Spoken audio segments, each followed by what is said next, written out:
अस्सलाम वालेकुम स्टूडेंट्स, कैसे हैं आप सब। उम्मीद करती हूँ आप खैरियत से होंगे। मैं आपकी teacher future concern grammar school से।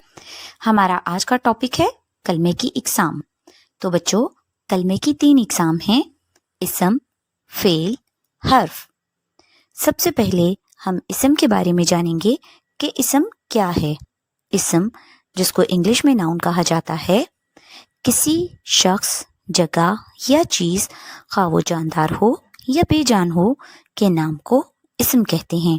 जैसा कि इमारत, दरख्त, बच्चा, मस्जिद, लाहौर, सियालकोट, कराची, फलों के नाम, सब्जियों के नाम या जितनी भी चीज़ों के नाम हैं, सब इसम कहलाते हैं।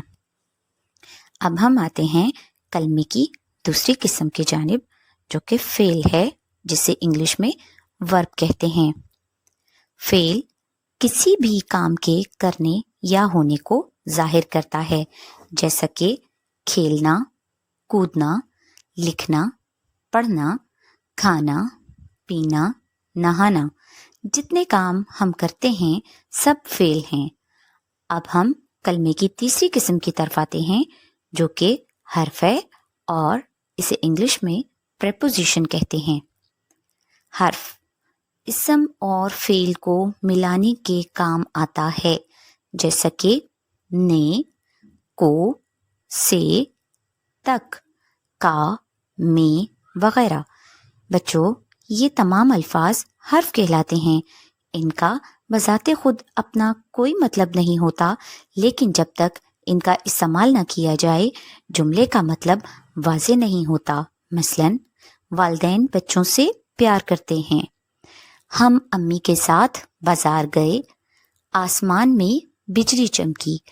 इन जुमलों में से, के साथ और में हर्फ हैं, जिनकी वजह से हमें जुमला सही तरीके से समझ में आ गया है। उम्मीद करती हूँ आपको इसम, फेल और हर्फ की तारीफ समझ में आ चुकी होगी। मज़ीद वीडियोस देखने के लिए FC स्कूल सरगोदा के नाम से मौजूद YouTube चैनल को सब्सक्राइब करें और बेल आइकन को प्रेस करें ताकि अपलोड होने वाली हर वीडियो आपको टाइम पर मिल सके। शुक्रिया।